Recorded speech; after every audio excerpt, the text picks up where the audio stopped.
Again, good morning. My name is Marsha Hampton. I am the Assistant City Manager here with the City of Douglasville. Welcome to our monthly faith-based meeting, and thanks to the First Presbyterian Church for hosting us in their great facility, and definitely for some light breakfast, juice, and coffee this morning. On today's program, we will hear from Habitat for Humanities as well as from the City of Douglasville Police Department, giving us some information on homelessness and some of the things that they're planning to do this winter season as we approach the colder weather. But before we do that, we want to open it up with Ms. Camille Kordak, who is the Director of Development with the Northwest Metro Atlanta Habitat for Humanities. She's going to talk to us a little bit about what Habitat does and specifically as it relates to us here in Douglas County. Ms. Kordak. Good morning, and thank you for inviting me here today. I've been looking forward to coming to see you. Our executive director, I think David McGinnis, was here as part of the group maybe a month or two ago and said how much he enjoyed being out here. So thank you for having us. I will try to be brief and leave as much time for questions as I possibly can. I'm going to give you Habitat 101, basically, just kind of a quick thing. And I'd like to kind of wake folks up a little bit with a few questions, because even though Habitat is well known, we have both the blessing of that and kind of the curse of a lot of the things people know about us are really misinformation. So, who can tell me who founded Habitat for Humanity? You're right, it's not Jimmy Carter. Anybody? Okay. Okay, I'm glad I've got that in the slide. Good. Okay. And does Habitat for Humanity give houses away? No. Yes, you're right. We don't. We sell them. And I get these questions all the time. How do you choose the families you give these houses to? So there's a whole big opportunity there for education. And then they always think that Jimmy Carter started Habitat for Humanity. So let's rectify some of those misconceptions and give you some idea about what it is that we do.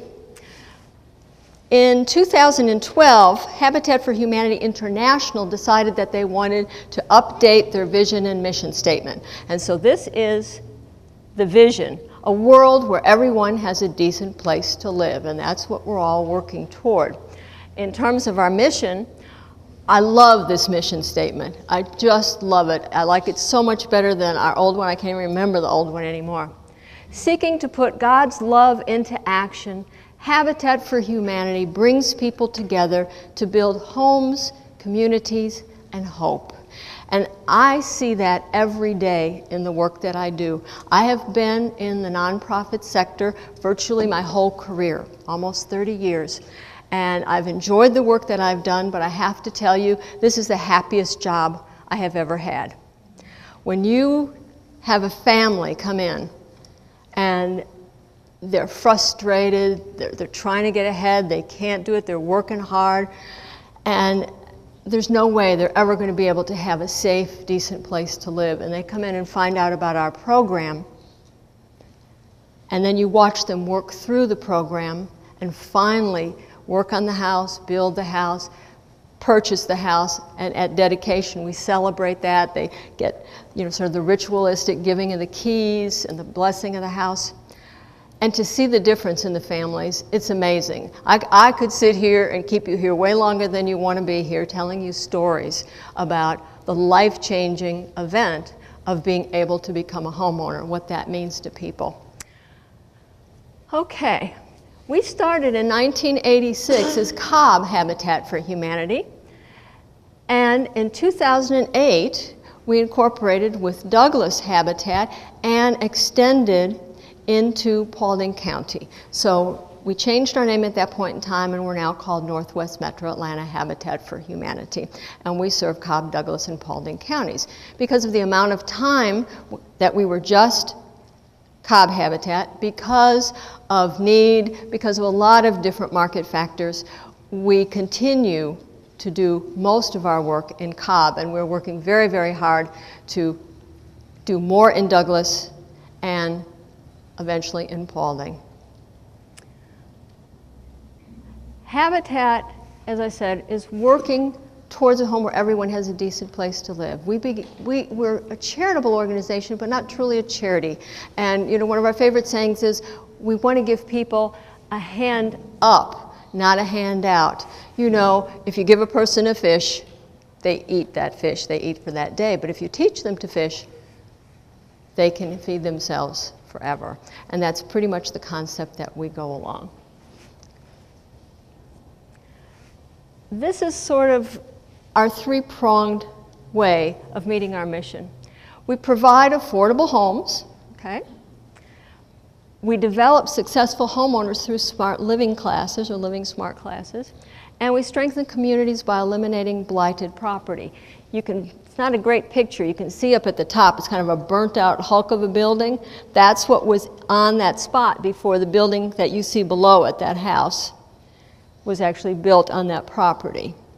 And when we talk about the Living Smart classes, the way that families partner with Habitat, and it truly is a partnership, it's not just buying the house, they apply to our program, they come into the program, and they agree to a number of things, one of which is doing 300 hours of sweat equity. And so what they do is they spend 100 hours first working to build someone else's house. Then they spend 100 hours building their own home, and they spend 100 hours in classes and activities and exercises helping them to become a responsible, well-prepared homeowner. We focus on first-time homeowners, and so it takes a little bit more education to move somebody from an apartment dweller to a homeowner. When something breaks in the apartment, they're used to picking up the phone and calling the property manager. They need to be taught that you have to plan, you have to budget for that hot water heater breaking or something else, going on the fritz or replacing things. That, yes, everything is new now, but it's going to wear out, it's going to wear down, and you're going to need to move forward and save for that. Okay. What's really neat about home ownership is research shows that homeowners, families of homeowners, children of homeowners, they're just more contributing members of the community. They do better throughout the entire society. And here are some statistics for you. Homeowners are more likely to know who their government representatives are. They're more likely to attend church, belong to parent-teacher organizations, civic clubs, neighborhood groups. They're more invested in the community. And it kind of makes common sense when you feel that, this is my chair. I own this chair. Human nature is going to make me take a little better care of it than if it's not my chair. Now, the way I was raised, I'd probably take good care of it anyhow, but that's neither here nor there. They're less likely to have alcohol and substance abuse problems. So home ownership influences people in a lot of different ways. In terms of the children of homeowners perform ever so much better in society. Look at some of these statistics. They're more likely to graduate high school. Look at the incredible percentage more likely to graduate from college, less likely to become teenage mothers or fathers, have higher math and reading scores, and they are 59% more likely to own their own home within 10 years of leaving home because they've seen the benefits of home ownership. And so you really are changing lives. Quite frankly, because of the ability then that family has to pass on wealth in the form of inherited property, it is possible with the purchase of a Habitat home to break the cycle of generational poverty in one generation. There's a good foundation called the Annie E. Casey Foundation that does a lot of research on families, and I would encourage you to go on their website and look at some of their data and some of their reports. It's very, very interesting, the influence that home ownership and that a good, stable home has on family performance and on the performance of the children of those families. Okay, next. This is something that I stress probably more with businesses than with church groups, but this is something that is of interest to faith-based groups as well. We go into the community. My primary job is to go into organizations, to companies, ask for money so that we can pay for the building supplies to build the houses. Well, when I go in and I'm asking people for $65,000 and $70,000, that's not a check people just easily whip out of their pocket. That's a significant ask. And one of the most powerful arguments I find with corporations is that since we're not a true charity, it isn't as if we're collecting warm coats to distribute to people who need warm coats for winter, or it isn't as if we're doing a hunger drive. You get those coats, you get that food, you give it away, and it's gone. Those things are very important to do, extremely important to do. But we're a little bit different. We're charitable, but it's not true charity because we're not giving the house away. It's really more of an investment. And we had a company do some research for us to show what the give back is to the community over time from investing in the construction of a Habitat home. And you can see here on your left the actual impact. This is from 1986 to 2012. This is the actual impact of 352 homes. So in the communities that we've built through real estate taxes, utilities, property insurance premiums, there's been a total of almost $24 million raised, put back into the community by the purchase of those services. If you look on the other side, now we're projecting 25 years into the future, starting with 2013. And again, there's the breakdown. And there the grand total is only $22,600,000. But still, it's money that goes back into the community. One, if it's on a vacant piece of property, no property taxes or very little were being generated. So you're increasing that. Insurance for the home, utilities for the home. Where does the rest of that money come from when we talk about this disposable income? Well, something that may be of interest to you is that in Cobb County, and that's the county I have the figures for from the census, an average two-bedroom apartment costs about $933 a month to rent. One of our new three-bedroom Habitat homes, the mortgage on that is roughly about $525 a month. The greater majority of our families fall right into about the $44,000 a year annual income range for a family of four. When you take a family of four earning $44,000 a year and you give them, in effect, a $300 to $400 raise by reducing the amount of their rent and give them an opportunity to own a home, they have this increased discretionary income and they're going to spend it in the community. And that's where the increased disposable income figure comes from. We're not talking about people who are going to save this money and go on exotic vacations. This money stays in the community. It goes to car purchase and maintenance. It goes to education. It goes to food. It goes to clothing. It goes to health services. It goes to a number of things and savings. And so the entire community benefits as well. Now, we don't just impact Cobb, Douglas, and Paulding counties. There are a number of ways we can do this. We happen to have chosen a tithing partner, and we happen to have chosen Uganda. And so for every home that we build here, we tithe enough so that another home is built in Uganda. That's the way HFHI, Habitat for Humanity International, calculates it. The director of Uganda Habitat in his emails and newsletters to me says actually about 3 homes are built for every one we build here. So when you support a Habitat home, you're doing mission work at home and you're also doing it abroad. You're supporting a greater network of improving families' lives. Next one. How does the program work? And I'm really good at playing devil's advocate, and I've looked at this program to try to find the downside, and I have been hard-pressed to find one.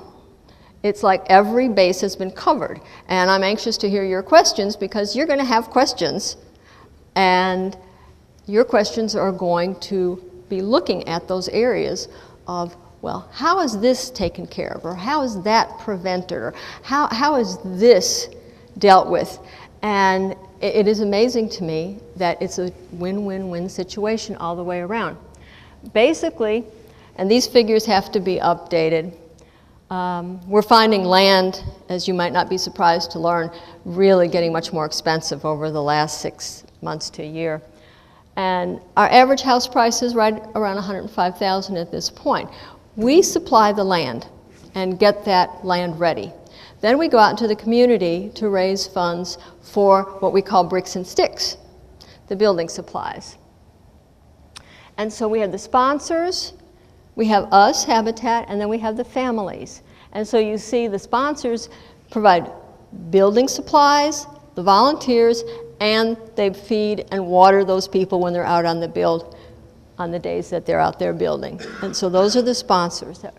Habitat, we do the site prep, construction management, and the family selection and the education. And then the families need to prove ability to pay and complete their sweat equity. And I'm very proud of our default rate. I think I'm pretty correct in saying that most banks would kill to have our default rate. It's 2%, even after the downturn. And one of the reasons why we have so few people defaulting on their houses is because we are extremely careful on the front end. We're very, very careful in selecting our families. We don't want to build a house and have it vacant in 6 months because people can't afford to pay for it. We want people to stay in that house until they own it, the full 20 to 25 years of their mortgage. And so we set them up to succeed, not to fail. And the last time I ran an analysis on our numbers and on the mortgages that we hold, if I remember correctly, our long-term home ownership rate, which I defined as 10 years plus, so they have to be in the house at least 10 years, was at, I believe, 87%. So you can see the success of the program in terms of the long-term residency and the long-term home ownership of the people who have purchased these houses. Okay. Who qualifies? We get these questions all the time. Well, how do you choose people? Okay, these are some real basic things. You have to live or work in Cobb, Douglas, or Paulding for at least a year, okay? And you need to be a U.S. citizen, permanent resident, legal permanent resident, first-time homeowner. You have to prove need, so you have to live in an inferior housing space. You have to earn roughly 30 to 80% of the adjusted median income for that county, and we use government guidelines for that to determine that.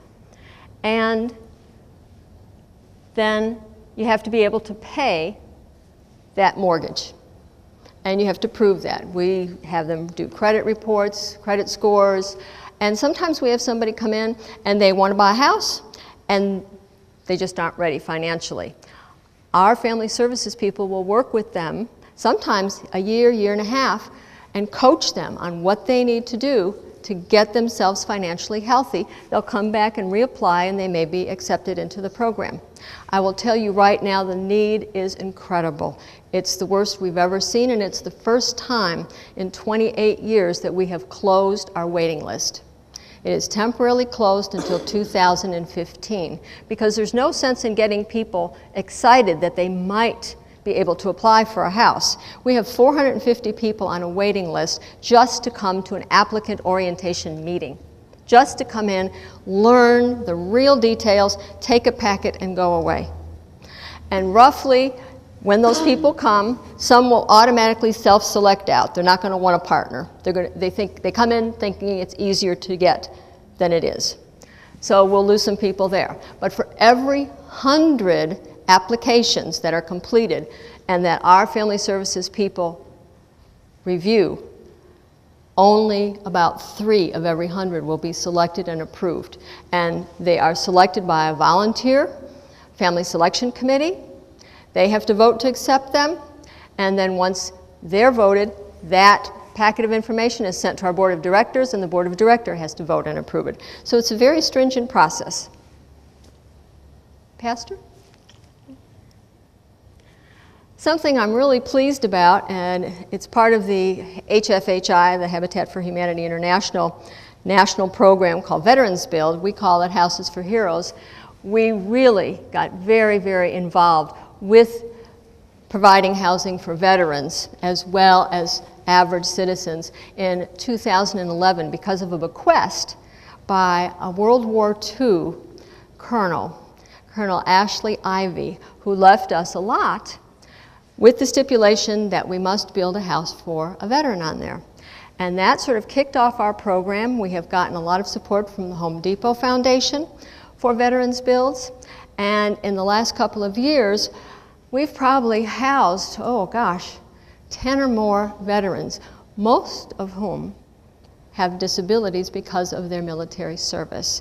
And it's a very popular program, a lot of need, and you talk about changing lives. And I can't talk about that because I really don't want to cry on TV, but there are some incredibly moving and just heart-rending improvements that you see. It's tears of joy that I shed, but when you see a young man in his mid-20s coming in with severe traumatic brain injury, service dog, wife, and 3-year-old little boy, and he won't look at you, and he has severe PTSD, and he has ambulatory issues, and you see him walk in like this, don't want to talk, don't want to touch, don't shake hands, is so hurt and feels so hopeless because he and his wife and child are living with relatives in a 12 by 12 bedroom and paying $800 a month to the relative to stay there because they don't know where else they can go.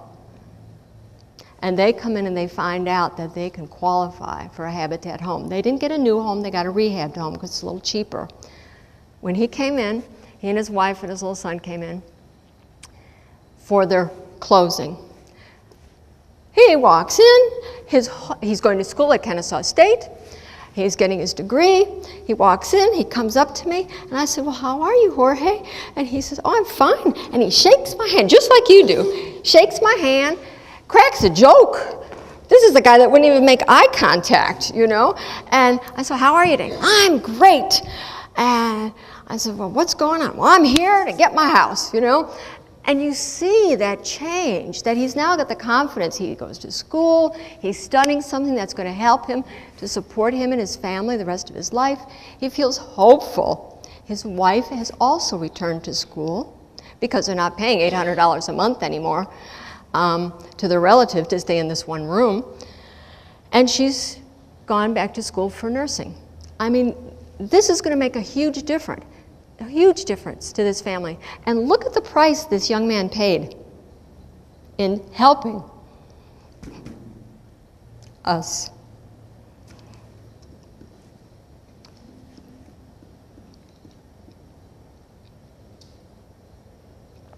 You can't imagine, some of you can imagine, I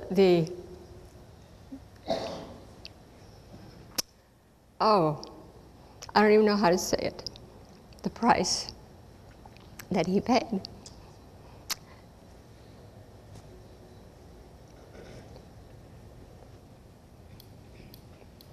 I'm a soft touch. Okay. And these are some of the other parts of the program to try to get the veterans integrated in the community. We're going to leave that topic now. These are some pictures of some of our veterans. The couple in the center, they're the people who are living in the house on the property donated by the World War II veteran. And let's see.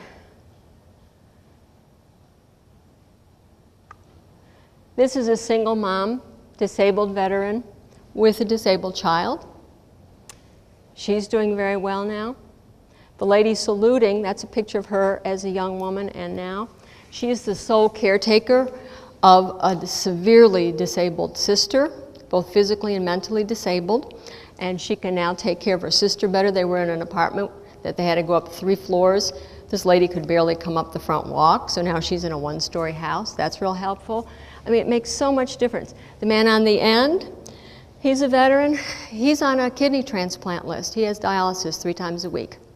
And he and his wife in their early 60s, Vietnam veteran, and he was thrilled. She was really thrilled. This is the first time they're going to own a house in their lives. I mean, they were so excited. You can't imagine the difference this makes. And here are just some pictures to show you what we do before people actually get out there to build. That's a demo going on, as you might guess. Next one. Now the land is cleared. We're getting ready. Now the slab is poured. Here we've got the trusses. We've got all the exterior framing materials delivered and on site, ready to go for the volunteers. And here's day 1. Of this year's Cobb Interfaith Habitat build. We have a really active Cobb Interfaith group. It's a coalition of churches, mosques, and temples. And they've been in existence for, 14 years. Membership sometimes changes. Things change a little bit, but they have built a house a year for over a decade. It's a wonderful group. They do both Saturday and Sunday builds to accommodate the different faiths. The dedication is powerful. We're covered up in clergy, and we have prayers of all different kinds. And I've got a wonderful picture from this past year where there's the Muslim imam standing there with his head bowed while the Jewish rabbi is saying his prayer. You know, the respect that is shown among the group towards each other, towards each other's beliefs. Next. And then this is landscaping on the Assurant build. Assurant Properties does a house with us every year. And that's that poor guy at the end of the day. Landscaping day is a tough day, and that's the one day that we allow a whole lot of people out there, more than the normal 25. That is a safe number to have on site. Next, please. And then this is a dedication, and this is the dedication of our high school house. That house is built by a coalition of 5 high schools. These schools have been building with us again over a decade, 15, some 18 years. The kids raise all the money for the house, and the kids build the house with the volunteer supervision like we normally give. It's an impressive and very uplifting project. And my question to you, what will you build? Thank you. Now, you got questions for me, I know. Thank you. I have a question. Yes. Do you encourage your veterans to go to the VA and get their loan, or how do they finance the home with y'all? We are the mortgage holder, and we operate on biblical principles, no interest, which is why In other words, they haven't been through VA to get a loan. they probably, have not ever tried. they may have tried. It's individual. It isn't across the board. Some may have tried, some may not be able to qualify. But by the time they come to us, some of them come through the HUD-VASH program, and by the time they come to us, they have established that they can afford the homes that we can provide for them. People don't come to Habitat if they can afford any other commercial loan. And we hold the mortgage on over 300 houses at this point in time. Yes? You mentioned Cobb County had a coalition group. What's Yes. the situation in Douglas County? It's been back and forth. We had someone who was working strictly in Douglas and some in Paulding County a couple of years ago. She left about a year and a half ago due to health reasons. David McGinnis, who's our CEO, was hired part-time to begin to work to rebuild a coalition in Douglas, and he is continuing to do that. He works with government, he works with groups like this. He works with other civic groups, and we're trying to get those coalitions restarted again. But as of right now, we can't point to a specific group. We have a lot of interest. We have a lot of people who recognize and see the need, and now it's just a matter of making all the moving parts come together. You can't imagine the detail, just securing the right property. We also have to deal with restrictions in cities. Usually unincorporated county area we're okay in, but we don't build big houses. You know, we build 3 and 4 bedroom houses. Our biggest house is about 1,500 square feet. And in many of the cities, the restriction requires an 1,800 square foot house. Well, that doesn't fit for our people. They couldn't afford that house. By the time we were able to build it, they wouldn't be able to buy it. And it sort of shoots the mission down in terms of providing affordable housing. So at this point in time, we cannot point to a coalition here, but this would be the group that could put it together. Okay? Anybody else? Any other questions? Yes? A couple of questions. So your wait list is closed? Until January 15th, yes. Until January 15th, okay. For those that don't qualify, is there an alternate partnership that you have with someone to say, hey, you don't qualify for us, and you try to do this, but you can go over here? There really isn't anything else. If you can't afford to buy a home through us, you probably just aren't ready to be able to purchase a home. I don't know of anything more affordable than no interest and a mortgage holder that will help work with you and try to support you through difficult times. We've had a couple of families where they've been in the house maybe a couple of years, and maybe it's a single parent family, could be dual parent family. Most often it hits a single parent family the worst. They're diagnosed with cancer. They need treatment, they can't work during that time. We will work with those families so that as long as they pay the taxes and pay into the escrow for the things that we're going to have to shell out money for at the end of the year, we will suspend the actual payment of the principal and then just extend the mortgage on the back end until they're able to go back to work. You can't get that in most commercial lending institutions. The other, another question I have, when it comes to sponsorship, is there a certain type of sponsor you're looking for? Is there, I mean, what, you know, parameter-wise? If you have the money to support us and you're not illegal or immoral in terms of where you get your money from, we'll take it.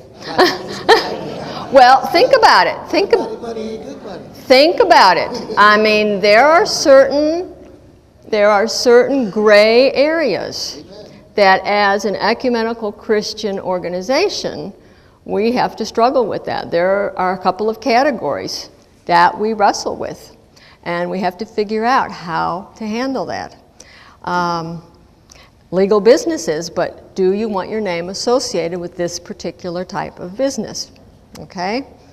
So, you know, we try to handle that on a case-by-case basis with a general philosophy, a general policy that we don't want to work with anybody who's going to taint Habitat's name. Sure. Great.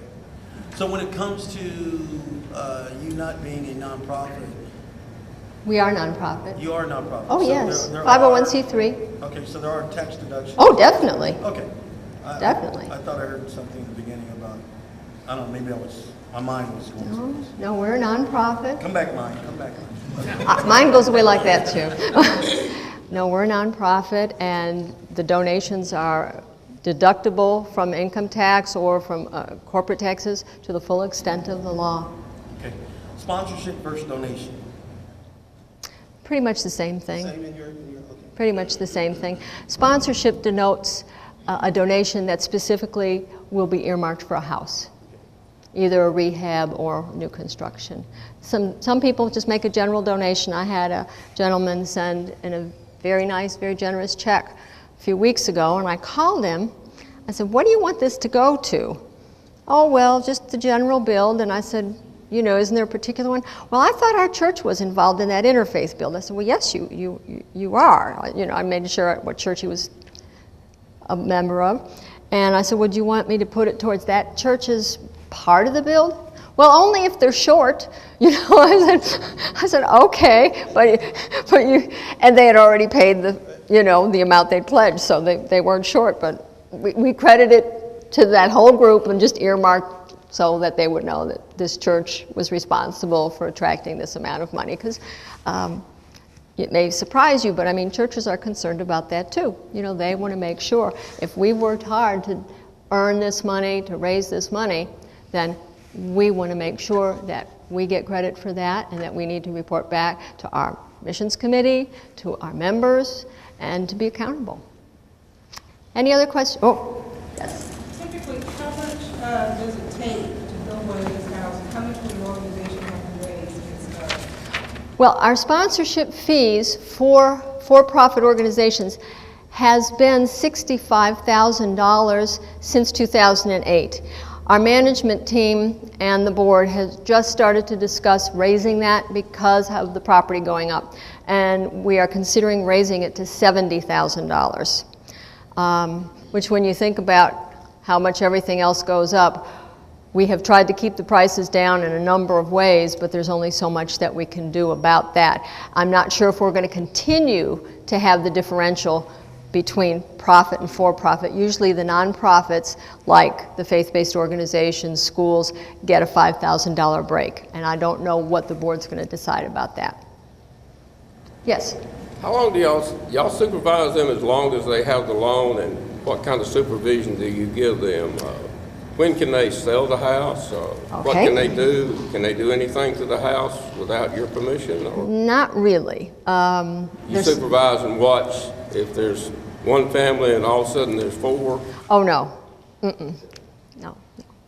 Unless people are very good about hiding that, our family resources people and our construction team routinely go into neighborhoods and, you know, they're riding around, and neighbors will call and say, hey, this is happening. We had a couple neighbors call. One of the homeowners had somebody move in who the neighbors found out was dealing drugs. And we worked very hard with that community because it's a really nice community, a bunch of good families, and here was this one rotten apple. And so we worked hard with them, and that person is gone now. And you know, sometimes people get themselves into tough situations because they don't realize that they're getting into a tough situation or that they're associating with a bad piece of business until things get too far out of hand. And it isn't even so much a case of supervision as just sort of oversight and encouragement of the homeowners to come in and talk to us, ask us about things. And they use that resource a lot. I have been shocked at the number of people who come in to pay their mortgages. If it was me, I'm going to throw it in the mail. I'm not going to drive all the way over. They come in to see us. And they really have a relationship. They'll call with questions. Let's say that they've been approached for some new type of homeowner insurance, and it sounds a little funny to them, a little bogus. They'll call. What do you think of this company? Have you heard of this? And so they rely on us to help them to continue to grow their financial literacy. I think I'm way over time here. Do we have any other questions, or just cut me off when I need to be cut off? Yes? You mentioned work over in Uganda. How do you target your international projects like that? We have the opportunity to either just generally tithe or to choose a tithe partner. It was long before I arrived at Northwest Metro Atlanta Habitat that Uganda was chosen. I'm not sure why they chose Uganda. I don't know if it was a major donor. I don't know if it was a board decision at the time, but we have continued to do that. And I'm very proud to say that in 2012, we were awarded what's called the Sam Mapungo Award, who was one of the first volunteers overseas. And in that year, we reached the tithe mark of $1 million. So we feel very strongly about that. So it's neat. Anything else before They unplugged me here. And I'm going to stick around. If you have questions, please come up. I'm happy to talk to you, answer your questions. A lot of misinformation, a lot of information you can't possibly have the details about unless you ask. Thank you for your courtesy and kindness and your attention. And please don't be strangers and think about ways we might be able to partner in the future. Thank you so much. Thank you very much, Camille. And I think Camille has a giveaway at the end of the meeting this morning. So Melissa will walk around. If you have a business card, we'll pull for that giveaway at the end of the meeting today. Well, I don't think she's giving away a house, but the only way to find out is if you put your business card in Melissa's hand. So if you think it's a house, I'd suggest you give Melissa your card. At this time, we'll call up Major Greg Graff with our police department, and I think he has some folks that's going to come up with him to talk about our winter plan and homelessness issues that we have here. Want to move this a little bit? Good morning. Thank you, Marcia. I'm Greg Graff. I'm the Major of Operations with Douglasville PD. This is Sergeant Wayne Kelly. He's over our code enforcement. And we're here to talk about what we do, and I'm going to talk about what we do to prepare ourselves to help the community when we have inclement weather. One of the first things we do when we have a snowstorm, when we know snow is coming, is, and people don't think about this, I've got to get cars ready. I've got to get tires, snow tires on cars. We've got four-wheel drive cars that we can get so we can go pick people up, officers up. I've got to get officers to the office. So when we hear that a couple days beforehand, we start getting prepared for us to help you guys. Right away, we start talking about, once the snow falls, we are in direct contact with Greg Roberts, DOT. Our biggest concern right there is roadways. Most of us, I know I live in Arbor Station, coming down the hills down there, they ice. So we try to hit the streets with Greg Roberts that ice the quickest, that we know are going to be impassable quickly. Second thing is we try to make sure the main thoroughfares stay open, especially to the hospital. We need to make sure that the ambulances can get to the hospitals and we can get people to and from the hospitals.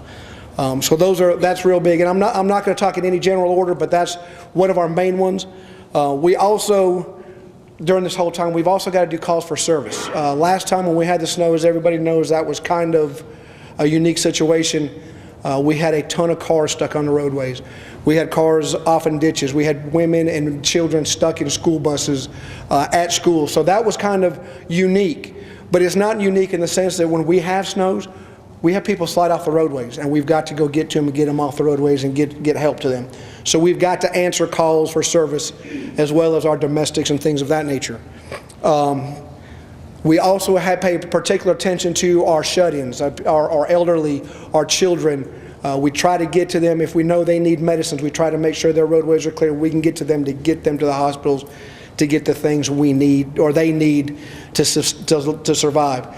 If the weather's bad and we lose electricity, it even gets worse for us, because now we've really got to go out and look into the community. We've got to know where some of our areas are, like our Grace personal care homes and things of that nature, where they might need us a little bit more with the fire department. So that's one of the things. Homeless, we do worry about the homeless. I mean, don't get me wrong, we do. They live in this kind of environment all the time. But we do go out and try to meet with them. This last time we did go out and meet with the homeless to try to make sure if they need any help, try to get in places. We did have 2 or 3 that wanted to go to shelters. Once they got to the shelter, they stayed there for a couple days, and once the snow subsided and they could walk and everything melted, they kind of went back out. Even though it was cold, they went back out again. One of the areas, I'm going to turn it over to Sergeant Kelly, that we need help in is our shelters. That's where we see the biggest fall. We don't have the shelters, or we don't have the capacity to get people to shelters, or we really don't even have the shelters available to people right now when we have these. We did this last snowstorm. The police department opened up the convention center or at the PD. We didn't have anybody come down there, but we would do that anytime we had an extreme weather snowstorm like we did, just because people get stuck on the roadways. But for the most part, we wouldn't. It's pretty time intensive for us, and I don't have the manpower really to keep somebody there all the time. I don't have the ability to feed them and I just don't have that ability. So that's why I'm going to turn it over to Sergeant Kelly to talk about what we're looking for in the community to help us with shelters. Good morning. Good morning. To sum up what the Major said, when we have an ice storm, we're busy. That's just the bottom line. Now, a few weeks ago, Mr. Charles Branson with the Douglas County Homeless Coalition contacted me and said that he had been speaking with Mayor Persons here about maybe developing an inclement weather plan for the homeless. And I thought about it, and I told him, I said, well, understand, earlier this year in the ice storm, we did open up the annex building for the homeless. We went out, made contact with them, told them, look, we got a shelter, but they wanted to go to the Armory or I think the Methodist Church had one open, because sometimes there's a little mistrust between the homeless and the police department, because I think mainly we're the ones that tell them what they have to do. And a lot of folks don't like that. However,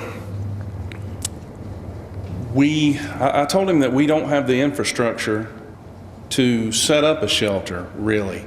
Our officers are going to be busy going and getting officers from their homes who snowed in.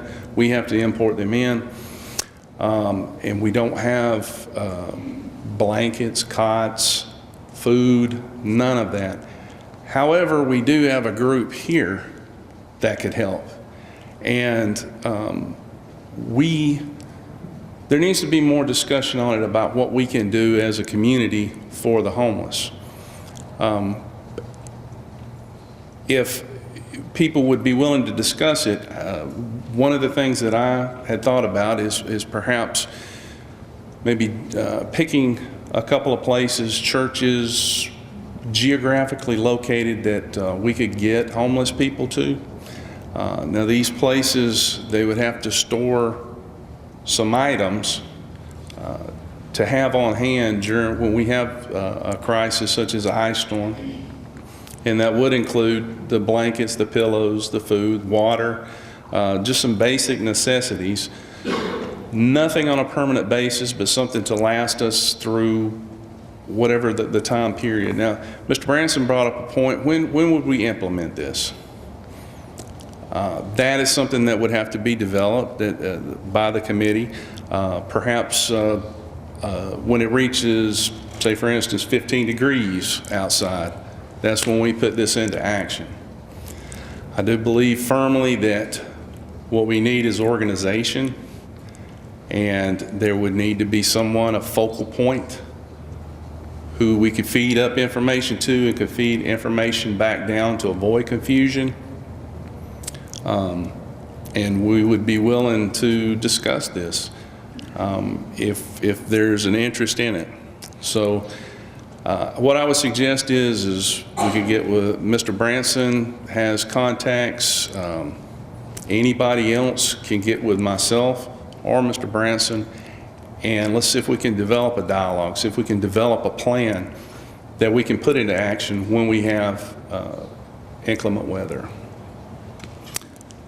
Does anybody have any questions? I would be glad to be a focal point for that. I've got plenty of business cards, so you have my contact information. We are going to do an outreach on November 21st in the homes encampments. Joe, you got the lights, so I'm sorry. you get recorded and everything. Oh, sure, I'm sorry. You start over, please. Okay. Well, I've got plenty of business cards. I'd be glad to be the focal point for this effort. I think it's an effort we need to make. I know, in addition to the places that Sergeant Kelly mentioned, that Wellstar was overrun during the ice storm with people going in the emergency room and so forth. Obviously, they already had their hands full, so that wasn't the best possible option, but a lot of people went there.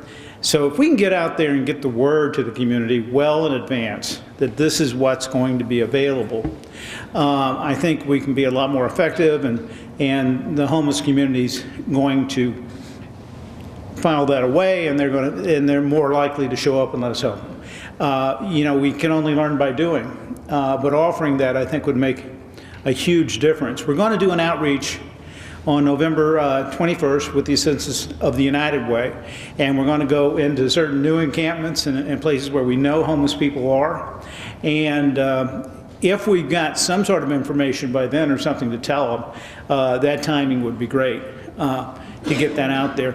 In reference to some of the supplies we might need, I know that I've been approached by a high school group that's doing a blanket drive, and within your churches, I'm sure there are coat and blanket drives that we might be able to expand to pillow and water drives or something of that nature. So I think if a group of us work together closely, we can do this without a great deal of investment. We will need investment of volunteer time, because we'll probably, wherever we have people congregate, we'll probably need to have 2 people available to be there while we have a population there. But please get a hold of me. I'll lay some business cards on this table. So anybody who wants to grab one, let me know. Since I've got the microphone, I got an update from United Way on how many people year to date since January 1st our Street Home program has been able to help in preventing homelessness and helping homeless people directly. Year to date, it's 83 people. And really, the amount of funds we've gotten are very, very strained. We've had a couple churches step up since I last spoke, but we need the coalition to come back into focus to help us with this effort I'm talking about and help us do the work we're doing. So please, if your church hasn't made your contribution, we really need to get your contribution on board.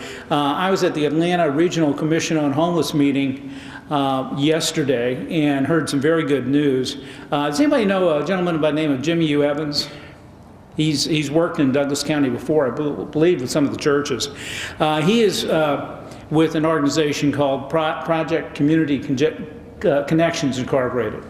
And they work in what's called the DeKalb Kids Home Collaborative in DeKalb, which has worked with the school system to help homeless kids and has been very, very effective. And that's expanding going forward into this family stability initiative, which Sweetwater Mission is going to be involved with in Cobb and hopefully Douglas.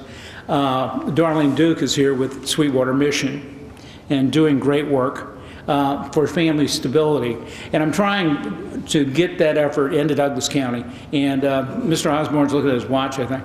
But in any case, I found out yesterday that Project Community Connections applied for HUD housing vouchers for families in Douglas County, and it's been approved. I don't know the dollar amount. I'm going to try to get Jimmy Yu into one of our meetings, but as of July 1st, there'll be HUD money in Douglas County to help homeless families. So that's really exciting news. And so we're really making some progress, and we just need to stick together and make this continue to happen. Thanks. Yes, Carol. I just had one recommendation, just in case not all the churches that would be able to help, just in case they're not here, could we have maybe an email go out with this information so that before we meet next month, that would be out there? Sure. A point of clarification, Douglasville First United Methodist is a Red Cross shelter, so we open at the behest of the Sheriff's Department, and they bring us supplies. They bring us cots and blankets and all those kinds of things. Good. And that's good to know. Thank you. Question, in terms of do we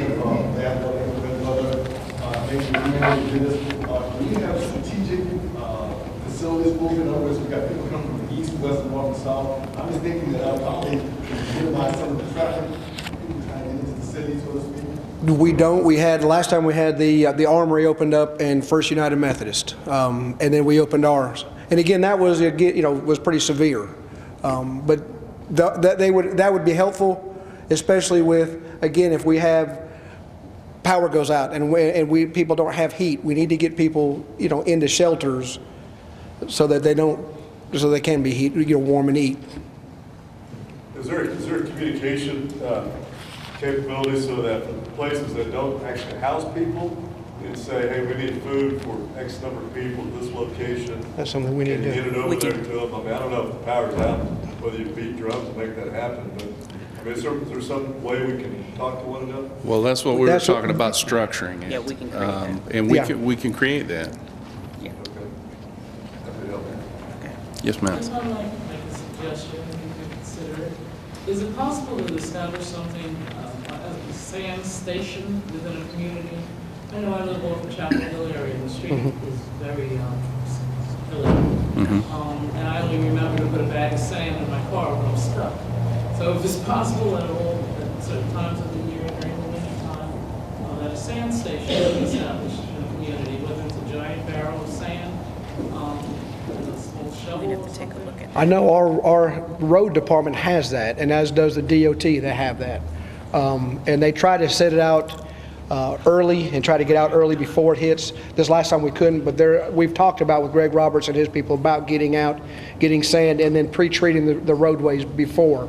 So that's something we are working on, but I don't know about being able to put it in just in one subdivision. Well, in a community effort, we would encourage the community. I asked the several neighbors on my street if we could collectively just put some sand out in the area, if you could promote that kind of concept. That would be great. And we'd have to just take a look at that and with our streets department to see, how that would be handled. Because what we don't want to do is in the event of some type of emergency, everybody rushing to get sand, specifically when we do have our maintenance workers out treating the streets. So, but we can bring that suggestion back. And what we can do is, Melissa has everyone's contact information to start somewhat of a listserv to help with what Charles is initiating. It'll be separate from the email that goes out with the reminder. So if you do not want to be a part of that listserv, just tell her so she can opt you out. So that'll start those conversations. Great. All right. Well, thanks, Major Graff, Sergeant Kelly. We appreciate it. And before we close, we're toward the end. I think earlier on, city manager told me he was giving up his time to those who were speaking on homelessness. So he did tell me earlier, I'm not ignoring him, that he didn't have any updates. But I will ask Reverend Harper if you would like to come up just to say a few words about the church, and we appreciate you being here. Yes, I'm putting you on the spot before the mayor comes up, and we do appreciate his hospitality, as always. Before the mayor comes up, is that what you said? There was nothing hidden in that. You want me to close it, or is it still going? We're still going. The mayor still has to go. I'm not picking. I just know if I was supposed to pray or not. That's usually why people call me Whatever you up. would like, we're here. Yeah, well, we First Presbyterian Church, been here about 50-something years. Got a long history of being engaged in the community. It's kind of part of our DNA, and we're reviving that to some extent and growing on that, expanding that. Glad to be a part of this faith-based community meetings, and I don't want to take up a lot of time, but we are, this church is trying to be faithful to Jesus Christ in this particular place and be a light to this community and get beyond the walls of this place and to do good. You know, the walls we got a lot of walls here, so it's kind of hard to get beyond them, but ultimately that's our desire, is to make people that are growing disciples in Christ, that bit by bit, day by day, grow more fully into the very image of Christ, and show that, not just around here where we all put on our best face, but to live that out in the community beyond us. We're in a lot of transitions. We're trying to shift denominational affiliations and lots of things happening, but it's all exciting and fun, and we're glad to have you here. Thank you. That's enough? Yeah. Thank you. Mayor. Thank you, Reverend Harper.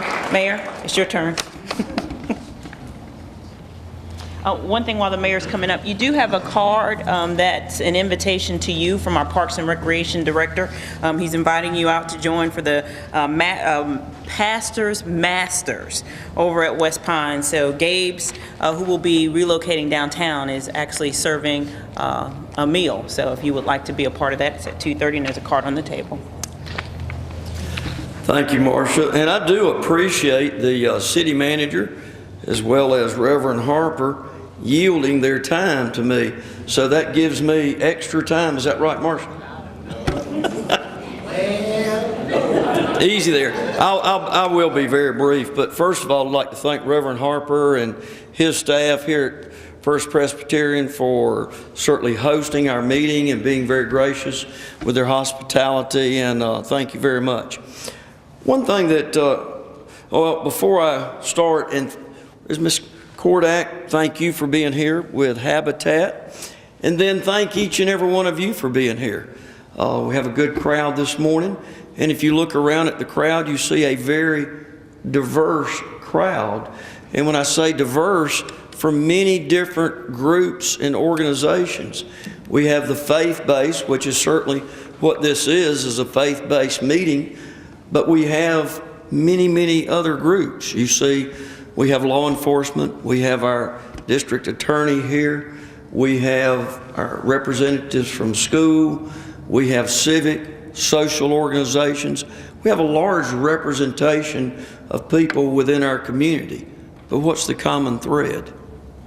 That common thread is what we talk about, and that is it's the faith-based meeting. And that's what's so important, is having the different groups come together unified with one objective, and that is the faith in our community. Because you see, that's what's important about a community. What's the foundation? What's it based on? What's its foundation? What's its structure? And if it's not founded on a faith-based initiative, you're not going to like what the community's all about. So I applaud each and every one of you for being here, for your faith, and being willing to participate. And the purpose of the faith-based movement initially was to pull all of the different groups within our community together. So many times we have a group over here doing one thing, but the government's not involved, or we have the churches doing their thing, the government's separate from it. But that's a myth that says that we have to separate faith from our government. We can pull it all together as long as we don't force what we believe, regardless of what it is, on any individual group of people. So we can work together. Government can help facilitate a lot of the different things that we've talked about, and you've seen so many successful things that have been done. And that's what we want to continue to do. As was said, Ms. Kordak said, hope. That's one thing that Habitat certainly does, is give and shows hope to the communities. Reverend Harper talked about these walls, but the church getting outside of the walls, because the faith within a community is so critical and so important. So as we get ready to close, look around you, talk with the different people that you see. There's many diverse groups here. There's a lot of opportunities to engage, and engage it through faith. And I challenge each one of you that are faith-based, hold your community accountable. Hold it accountable based on what the faith in that community should be. Because you see, really at the end of the day, it's up to the faith-based community to decide what you want the foundation of your community to be.